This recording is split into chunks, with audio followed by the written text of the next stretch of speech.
We left New York 2 hours ago on a Friday afternoon, with another hour's drive ahead before getting home. Mary and I had just dropped off our only child, Jennifer, at her college campus to start her studies. I was behind the wheel of our Ford Transit van, which we used instead of Mary's flashy BMW 230i convertible to carry all of Jennifer's stuff. Time sure does fly, Mary thought aloud. It felt like just yesterday when Jennifer graduated high school, and Mary discovered she was pregnant. Back then, I was still in college studying to become an engineer.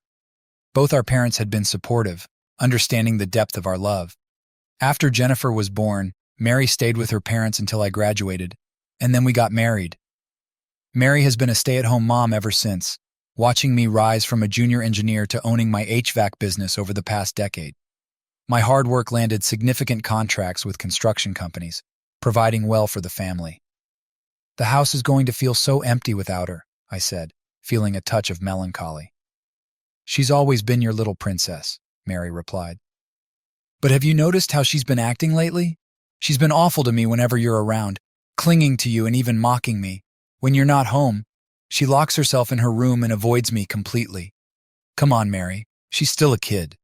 Senior year was rough for her, trying to get into Columbia. Cut her some slack," I said, dismissing her concerns. "I understand that, Robert, but the way she looks at me, it's like she hates me. Remember 2 months ago when she came at me with a knife? I was terrified. She had pure hatred in her eyes," Mary said, her voice shaking. "You're imagining things, Mary," I snapped, not wanting to believe it. Mary fell silent, not wanting to escalate the argument. She didn't want to provoke me into anger, especially not now. She took out her phone and sent a text message. "We'll be there in 30 minutes. A minute later, her phone beeped. "Is that from Jennifer?" I asked. "No, it's Susan. She's been complaining about David working late nights and prioritizing others over her. She should have known being married to a sheriff isn't easy. She should have thought twice before tying the knot," Mary said, trying to change the subject. As we pulled into the driveway, I noticed a sheriff's car parked in front of our garage. I parked behind it and saw David, along with his assistant, step out to greet me. "What's going on?"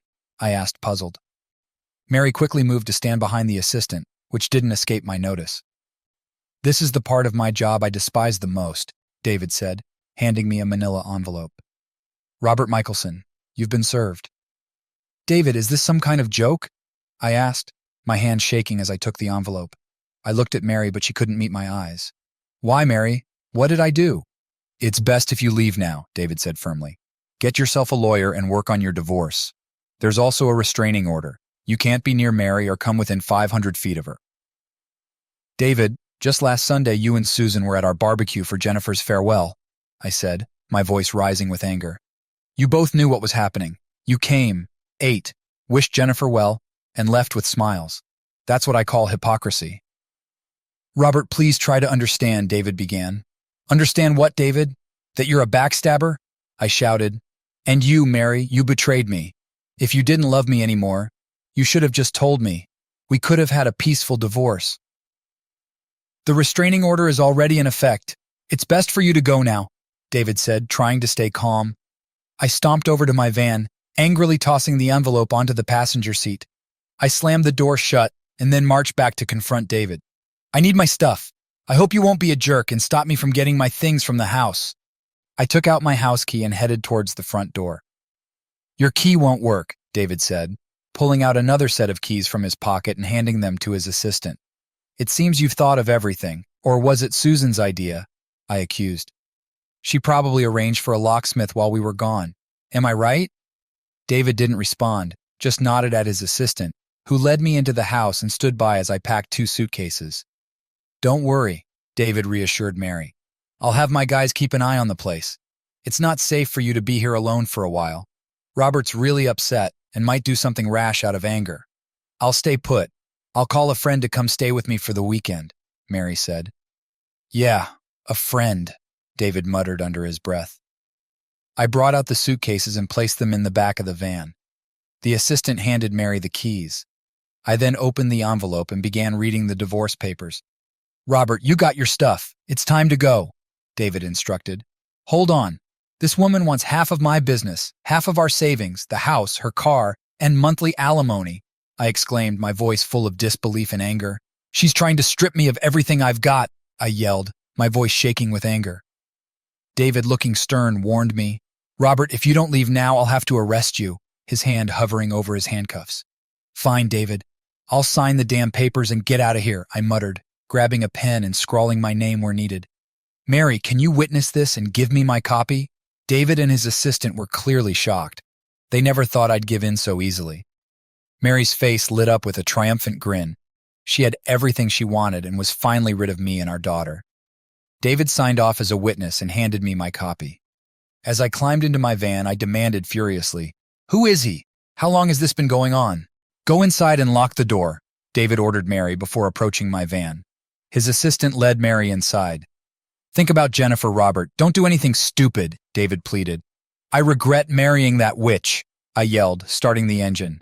"She wanted a divorce because she knew I wouldn't agree to an open marriage like you." "What are you talking about?" David asked, stunned. "Don't pretend, David. Everyone knows," I retorted. "What nonsense are you spouting?" David's voice grew louder. "Come on, David. It's common knowledge that when you're on night shifts, your brother Mark is cozying up in your bed. Are you trying to pit me against my brother?" "Oh man, she's cheating on you. Sorry to burst your bubble. You, as a sheriff, should know when someone's lying. Go home and confront Susan. You'll see," I said, reversing and leaving the property. Left alone, Mary poured herself a glass of wine and admired Pagnol's, the train station, worth a small fortune. "He left it here. His loss," she thought with a devilish grin. She picked up her phone and dialed Kevin's number.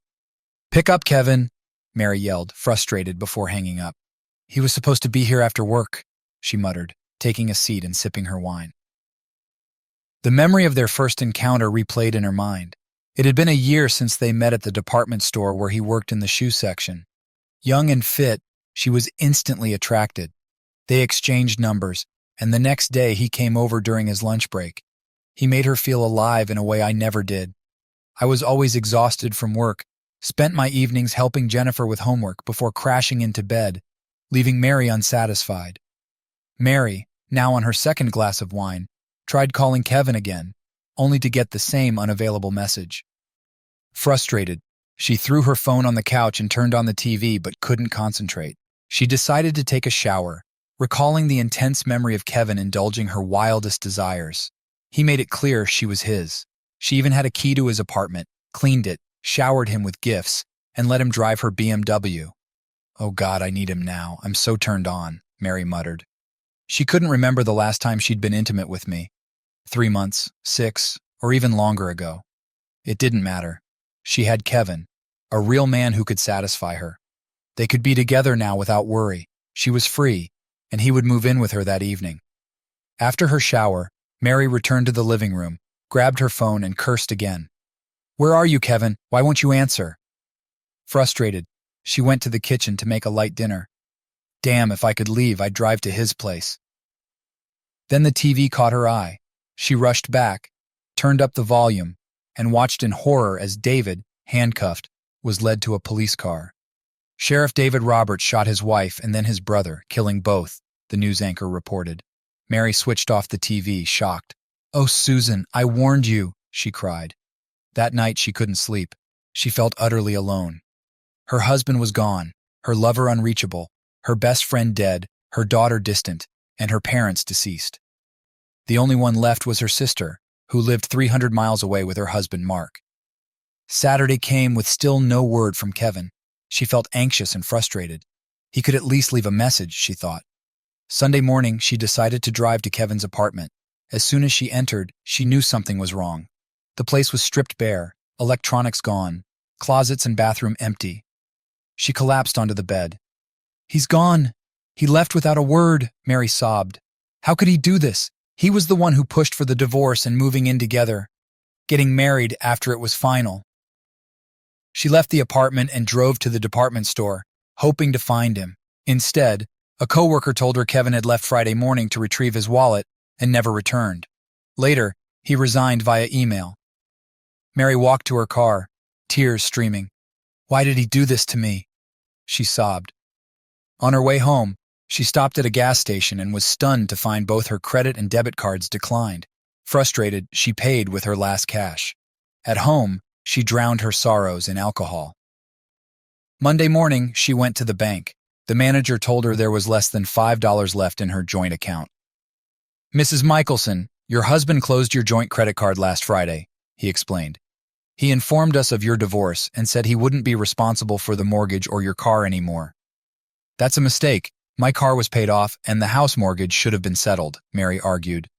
"We have documents showing a car loan and a second mortgage on the house for your daughter's university fees," the manager replied.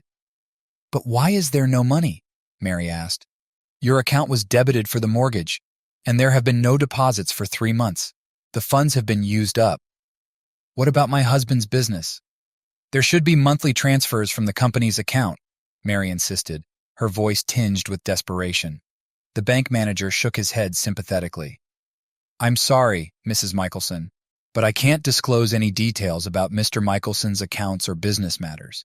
If you don't make the upcoming mortgage payment, your house and car could be repossessed." "But I don't have a job," Mary cried, her voice trembling. "You should discuss this with your lawyer," the manager suggested firmly. Feeling the weight of the world on her shoulders, Mary checked the safe deposit box she shared with me. To her dismay, only her jewelry remained. She grabbed it all and stuffed it into her handbag. Outside the bank, she tried calling my cell phone, but it was disconnected.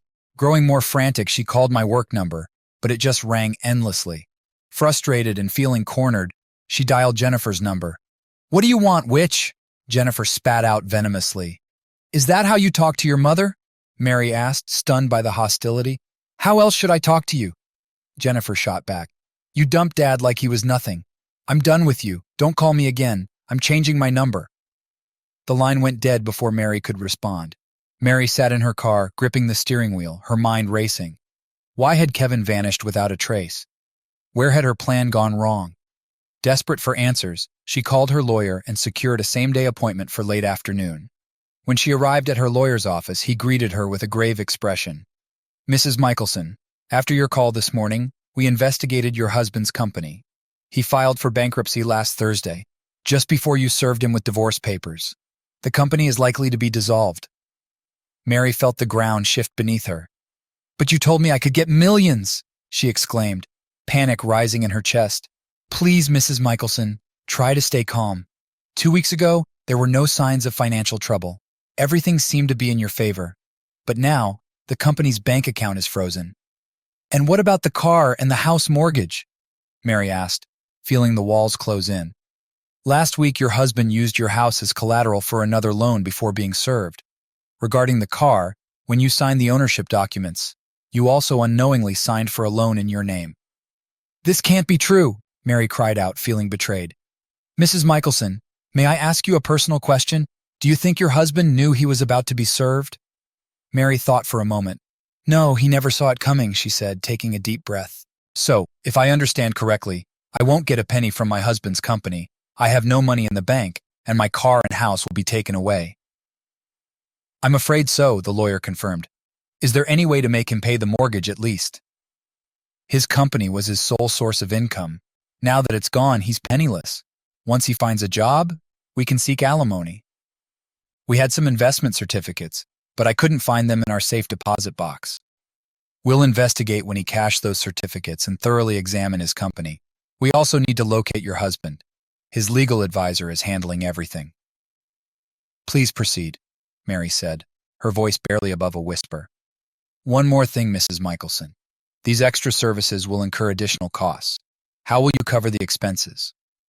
Mary hadn't considered the financial implications, but then remembered something. "I have a valuable painting." "Great. Sell it and write us a check so we can get started." "No problem. I'll call you soon." "One last thing, Mrs. Michelson. In the worst-case scenario, be prepared to leave your house. You should start looking for a new place to live." At home, she sat in front of Pagnol's masterpiece. "I wanted to keep you, but because of my husband, we have to part ways," she whispered to the painting. Then she called her sister.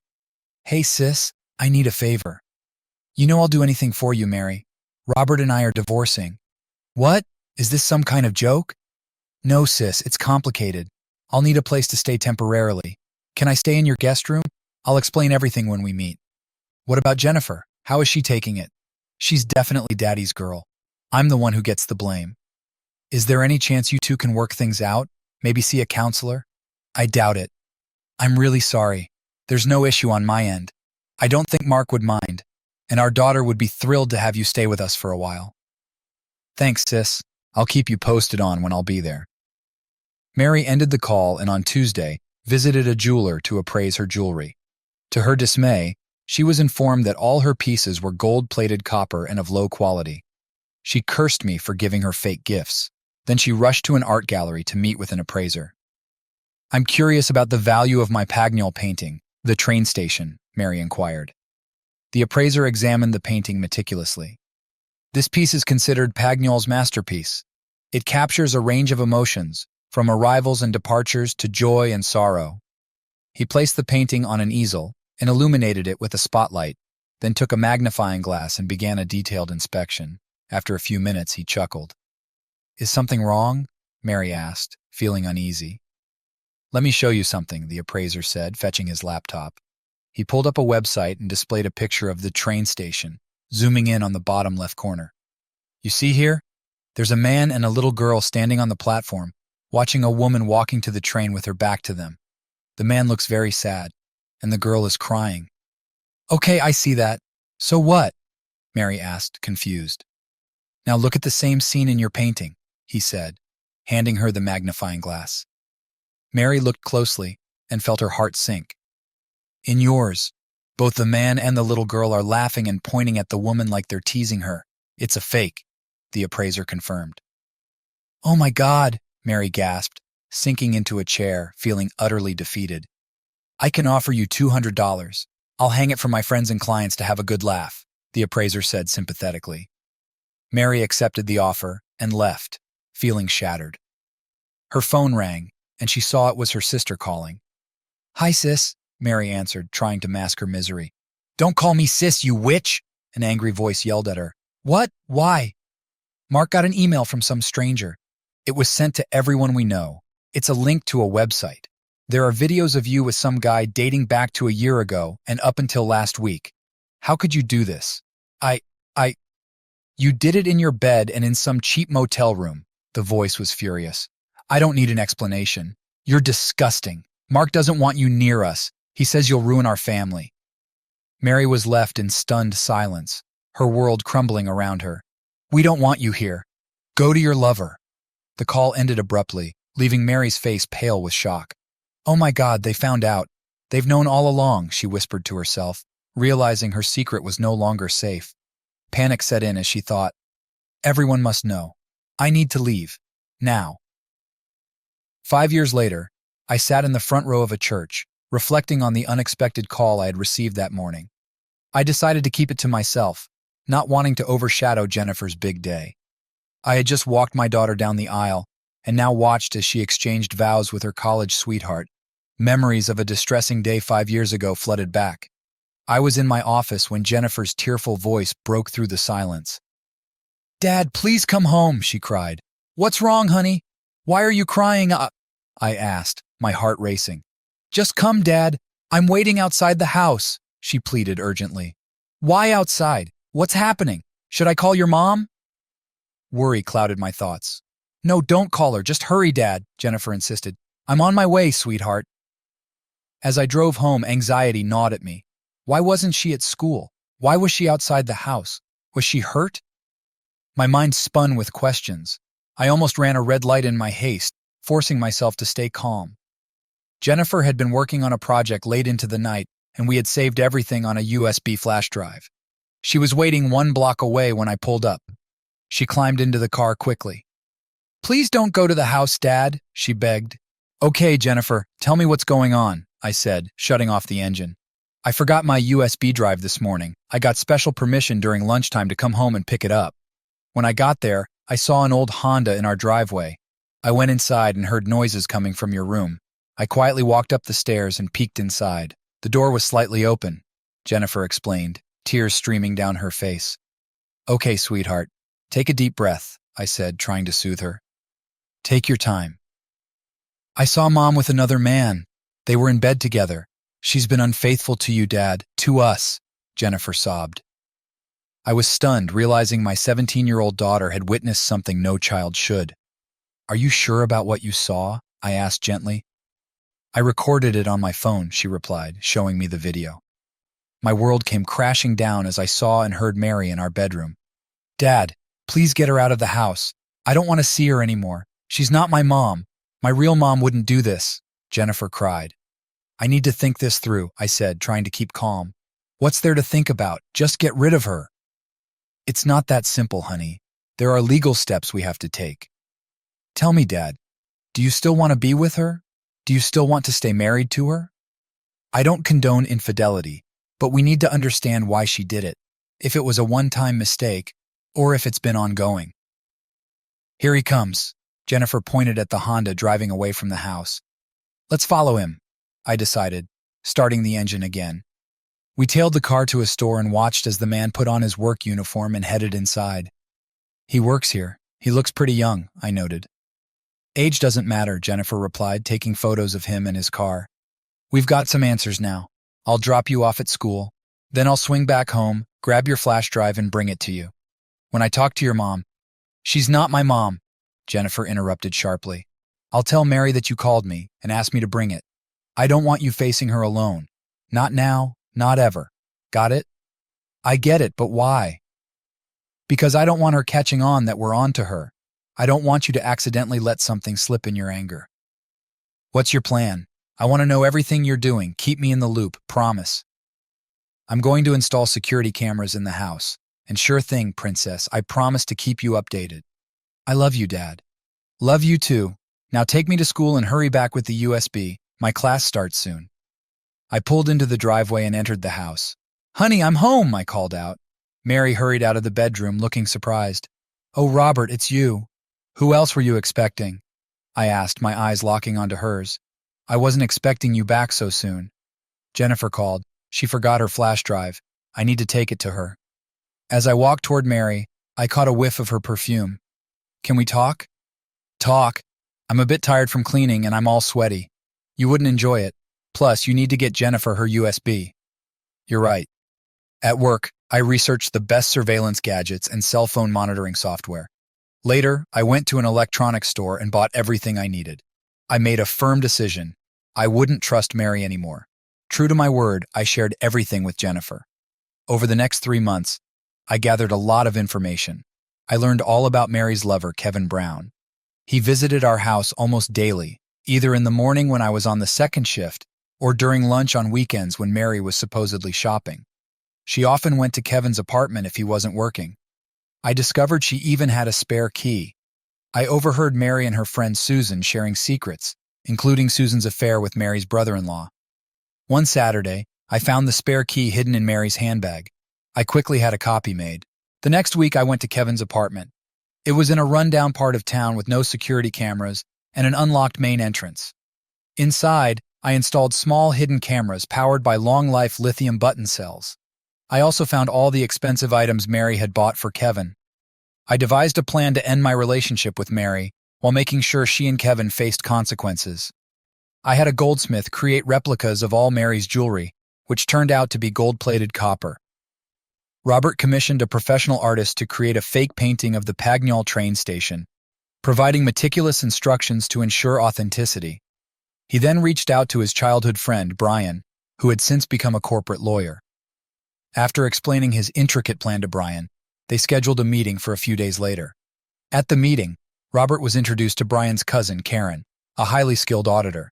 Robert was straightforward with his intentions. He wanted to legally dismantle his company and oversee its operations from afar, with the ultimate aim of having Jennifer repurchase it in a few years. Robert started meeting with Karen regularly, either at her office or over lunch. Karen, a widow whose husband had died in a tragic car accident, had a 10-year-old son and hadn't dated since her husband's passing. Over time, a strong friendship developed between them. One evening, Robert asked Karen out for dinner and a movie, and she accepted. That night, while Jennifer was at a friend's house and Robert pretended to work late, he parked his car in Karen's driveway and thanked her for coming along. "This is the first time I've been on a date since my husband died," Karen admitted. "I understand," Robert replied. "I hope you enjoyed yourself." "I did," she said. Can we do this again sometime? We work together, and you're still married, Karen gently reminded him. She kissed him on the cheek and added, let's take things one step at a time. With that, she went inside her house. Robert persuaded Mary to trade in her car, though she was reluctant because she was attached to her Lexus. However, when he suggested that a BMW convertible would make her look younger, she agreed enthusiastically. Since the Lexus was fully paid off, Robert sold it for cash. He then took out a car loan for the BMW, putting everything in Mary's name. Mary, thinking she was only signing the ownership certificate, was unaware that the documents also included ones that would later cause her significant trouble. A couple of weeks later, Robert observed that after being intimate, when Mary went to the bathroom, Kevin would leave their bedroom unclothed and head to Jennifer's room. He brought this to Jennifer's attention, and she was livid. They decided to install a camera in her room. What they discovered was disturbing. Kevin was stealing Jennifer's underwear. That same afternoon, while Mary was sitting on the couch, Jennifer approached her from behind with a knife. If Robert hadn't intervened at that moment, Jennifer might have seriously hurt Mary. Later that evening, Jennifer told her father she wouldn't have been imprisoned for harming Mary because she was still a minor. Robert wasn't shocked when he overheard Kevin convincing Mary to divorce him and take everything he had. But what Kevin and Mary didn't know was that Robert was already ahead of them. He knew Mary often let Kevin drive the BMW and that they were intimate in the back seat. He also knew when Mary consulted a divorce lawyer recommended by David, and he was aware the lawyer would scrutinize his company and assets. After waiting a couple of days, Robert took out a second mortgage on his house to cover Jennifer's full tuition fees. The next day, he filed for bankruptcy, timing it so that Susan would change the locks on their house while they were away in New York. During the barbecue party the weekend before Jennifer left for college, both Robert and Jennifer executed their roles flawlessly. David and Susan acted as if nothing was wrong, with David even helping to grill meat. No one suspected they were plotting against them. On Friday morning, while Mary was in the bathroom, Robert grabbed her phone and sent a message to Kevin. I'll be at your place by 8. I want you to do me in the backside before I say goodbye for good. Hurry home and get ready to screw, babe. I'll tell them I need to run errands. Don't call or text back. I'll leave my phone at home in case they check. Catch you later, my future hubby. After sending the text, Robert erased it and slipped the phone back into Mary's purse. Kevin had no idea what was coming. As soon as he walked into his apartment, 3 men ambushed him, beating him until he agreed to resign via email. They forced him to tell his landlord he was moving out. After drugging him, they ransacked his place, removing all the spy cameras and taking anything valuable, making it look like Kevin had fled. They wrapped him up, loaded him into a van, and he vanished without a trace. Robert kept the whole operation a secret, intending to take the truth to his grave, even keeping it from Jennifer and Karen. Friday afternoon, after being served divorce papers, Robert checked into a motel, laughing to himself as he watched the evening news. One of the men from Kevin's apartment stopped by, handed over all the spy cameras, and collected his payment. No words were exchanged. The man didn't mention where Kevin's body was buried either. Saturday morning, Robert discarded his old phone, got a new one, and shared his new number with Jennifer. He then went to Karen's house, spending the entire day going through and editing the video footage, meticulously blurring out Kevin's face to ensure no one could identify him if he turned up missing. He stayed in the guest room, building a bond with Karen's son. Robert and Karen were now ready for the final phase of their plan, involving an elderly couple from Seattle who would buy the company. This couple turned out to be Karen's relatives, ensuring that no staff member would lose their job. By Monday, every detail was in place, ready for the big reveal. Jennifer called, saying that Mary was on the hunt for him. They both had a good laugh about it. Later, Robert uploaded all the incriminating videos to a raunchy site using a fake email and sent the link to everyone they knew, including Mary's brother-in-law. Robert stayed at Karen's place for the next 3 months while his divorce was finalized. They continued dating, but Karen insisted they keep things strictly PG. She made it clear that there would be no touching until Robert was officially single. Robert agreed to honor his marriage vows until the end. Living at Karen's had its benefits. If anyone inquired about his situation, Robert could truthfully say he was flat broke and crashing at Karen's until he got back on his feet. On the day of the court hearing, Mary didn't show up. With the house and her car already repossessed, and Robert being jobless and penniless, the judge granted the divorce quickly, without any spousal support or asset division. Mary's lawyer didn't contest the decision. After the hearing, Robert crossed paths with Mary's lawyer in the hallway. "You're quite the strategist, Mr. Michelson," the lawyer remarked. "Am I?"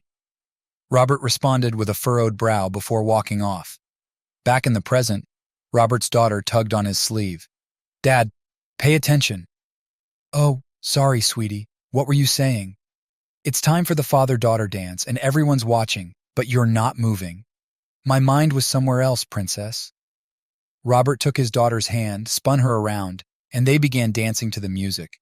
When the song ended, Jennifer said, "Now I've got to dance with Mom, and I promised my little brother he'd be next." She smiled. Robert approached Karen and asked her to dance.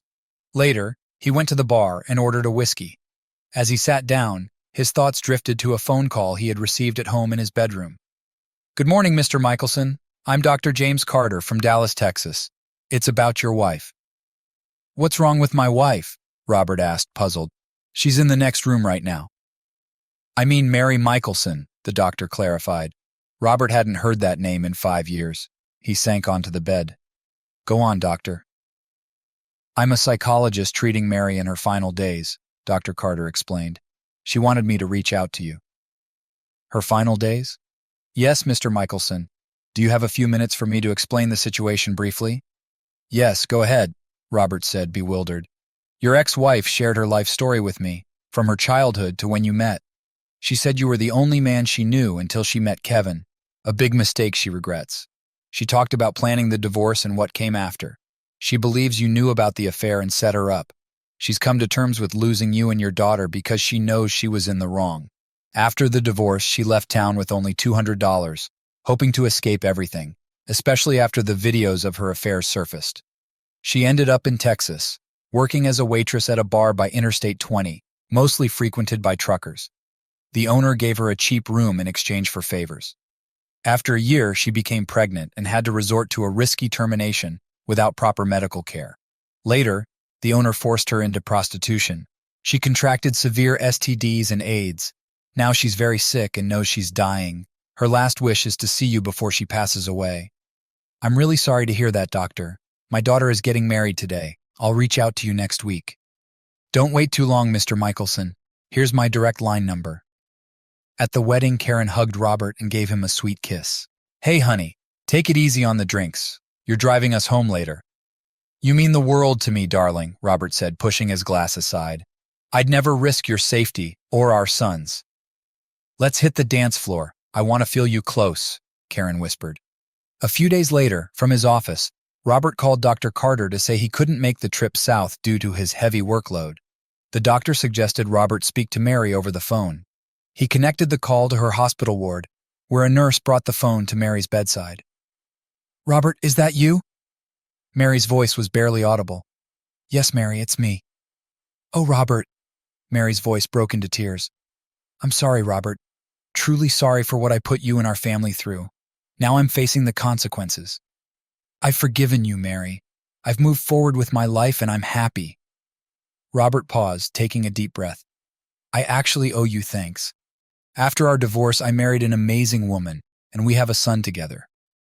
Jennifer considers her a mom, and they have a great relationship. By the way, Jennifer got married last Saturday. The wedding was beautiful, and her mom made sure everything was perfect. We're both looking forward to being called grandparents." Robert could hear Mary sobbing on the other end. There was a commotion in the background of Mary's hospital room. He waited patiently until a frantic voice interrupted. "Mr. Michelson? I'm Nurse Emily. I'm sorry, but I have to end the call." The line went silent. Robert glanced at the family photo on his desk, smiling to himself. "He who laughs last, laughs best," he murmured.